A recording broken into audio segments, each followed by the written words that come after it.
Sahabat Kompas.com, beberapa waktu belakangan masyarakat dikejutkan dengan kasus pembunuhan terhadap anak berumur 11 tahun yang dilakukan oleh dua remaja di Makassar, Sulawesi Selatan. Mengutip dari Kompas.com, motif pembunuhan didasari karena pelaku terobsesi dengan situs jual beli organ tubuh manusia yang menawarkan harga mahal di internet. Komersialisasi organ tubuh manusia sendiri cukup sering kita dengar. Bahkan, banyak anak muda yang tergiur untuk menjual ginjalnya agar mendapatkan imbalan sejumlah uang.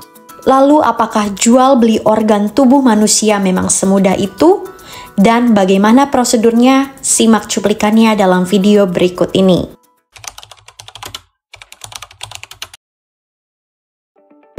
Baik, jadi memang masyarakat perlu tahu bahwa di internet itu menawarkan penjualan organ misalnya di luar negeri.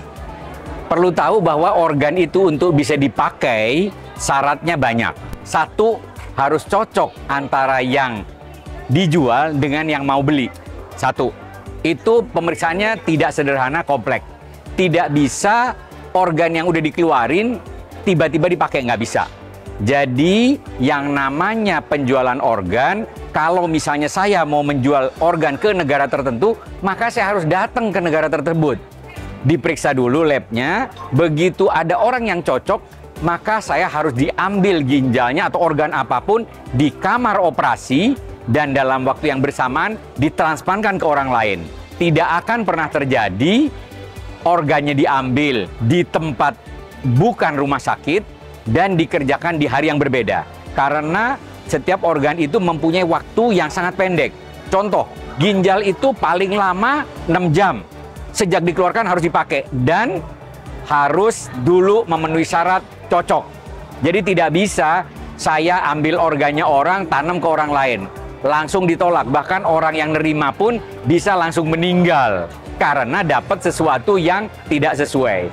Jadi tolong media bantu betul bahwa masyarakat kita ngerti untuk mendonorkan ada prosedur yang tidak sederhana.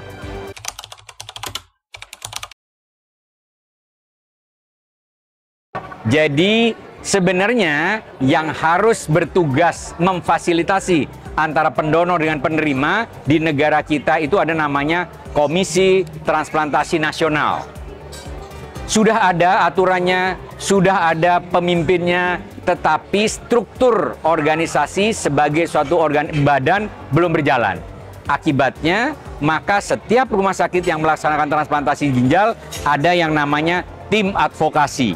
Tim advokasi inilah yang akan memeriksa apakah seseorang yang menjadi donor atau penerima sehat secara mental, psikologis, psikiatri. Satu, kalau dia sehat, apakah yang menyumbangkan itu sukarela? Kalau dia sukarela, baru akan melalui pemeriksaan namanya etiko-legal secara etik, mediko-legal secara medis, sehingga bisa dipastikan tidak ada proses jual beli di sana.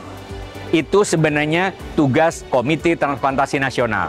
Sebelum itu bisa berjalan, maka menjadi tugas tim advokasi dari rumah sakit yang menjalankan transplantasi. Itu kenapa setiap rumah sakit yang akan melakukan transplantasi harus mendapat izin terlebih dahulu dari Menteri Kesehatan, baru boleh melaksanakan. Karena ketatnya proses-proses itu.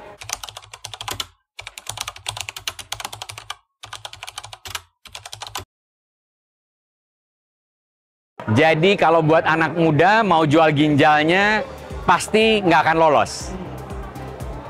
Negara sedang mengatur. Kalau nanti Komisi Transplantasi Nasional ini berjalan, yang niat menjual ginjal untuk komersialisasi pun tidak akan lolos. Karena sebelum itu mereka akan diwawancara dan hanya syaratnya untuk bisa membantu adalah dengan sukarela.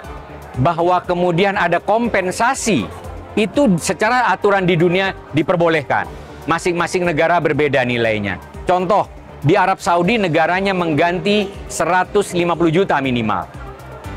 Di Eropa beda. Di Indonesia belum ada angkanya. Tapi kemudian itu kita harus menuju ke sana.